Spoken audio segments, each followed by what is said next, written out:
Class start करने से पहले आप लोगों से शेयर करने वाली हूँ कि हिंदी ऑप्शनल का आंसर राइटिंग कैसे करें।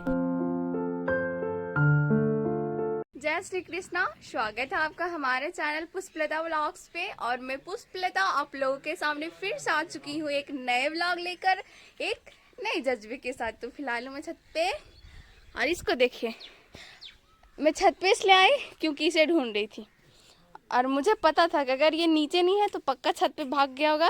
एक दिन बिल्ली आएगी और इसको लेके चली जाएगी और ये देखते रह जाएगा बदमाश। और ये है हमारे गांव का व्यू।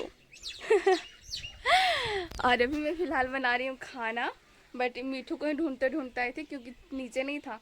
मुझे पता था ये नीचे नहीं है तो छत पे ही होगा। तो चलिए इसको साथ में लेके चलते हैं नीचे। तो चलिए चलते हैं नीचे इस गधे को लेके, वरना ये ऊपर ही अटक ये ऊपर ही अटक जाएगा। ये माथे पे जाने के लिए ऐसे कर रहा है।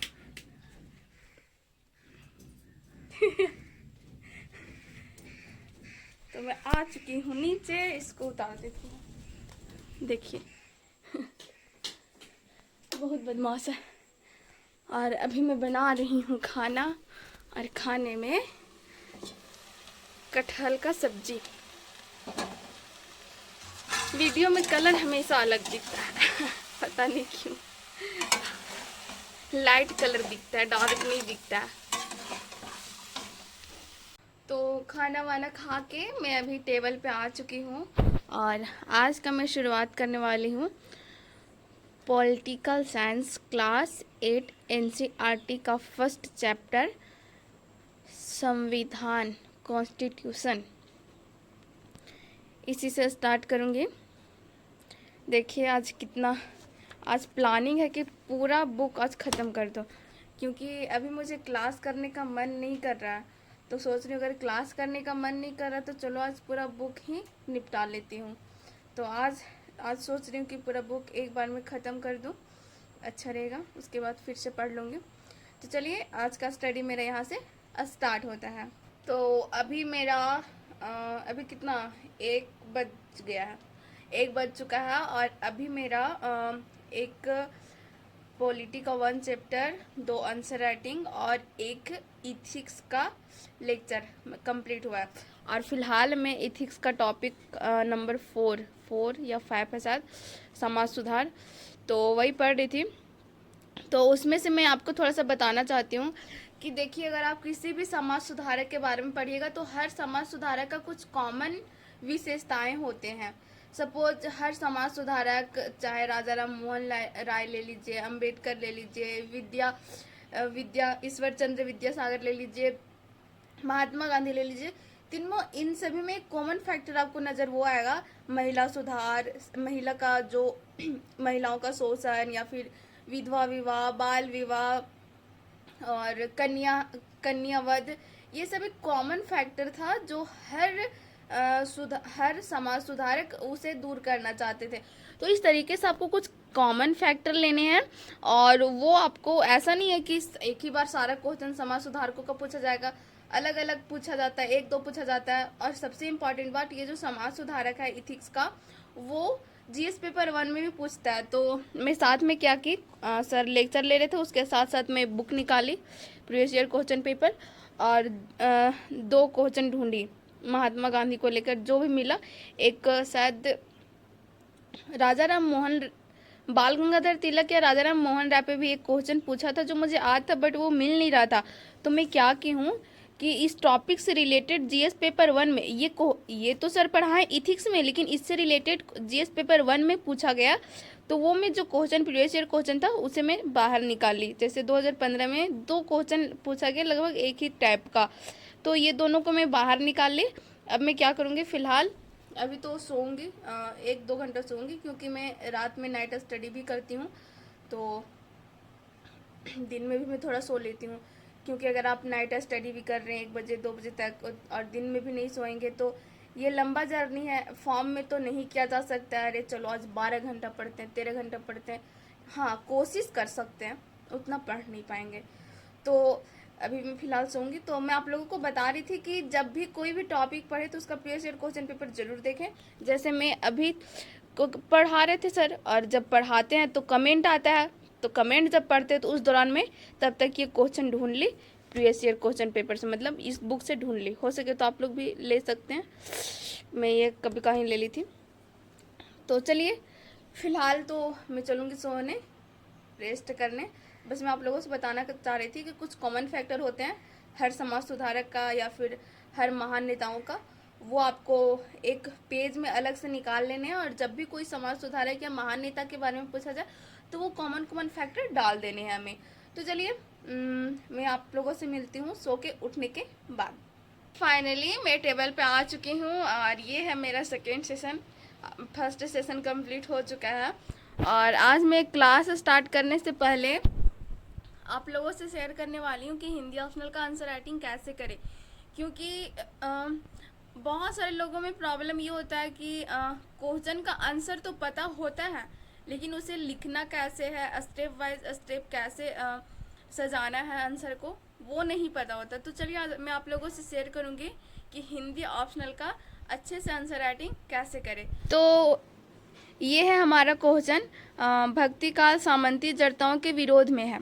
तो इसके लिए मैं देखिए फर्स्ट ऑफ ऑल इसमें मैं 3 स्टेप में इसे बांट दी हूँ। फर्स्ट स्टेप में परिचय, जैसे कि यहाँ पे क्वेश्चन है भक्ति काल, तो इसमें मैं थोड़ा परिचय इतना डाल दी हूँ। जैसे भक्ति काल भय धातु से उत्पन्न शब्द है जिसका अर्थ होता है भजना, सुमिरन करना, जपना, जप करना, मतलब इत्यादि ये सब होते हैं।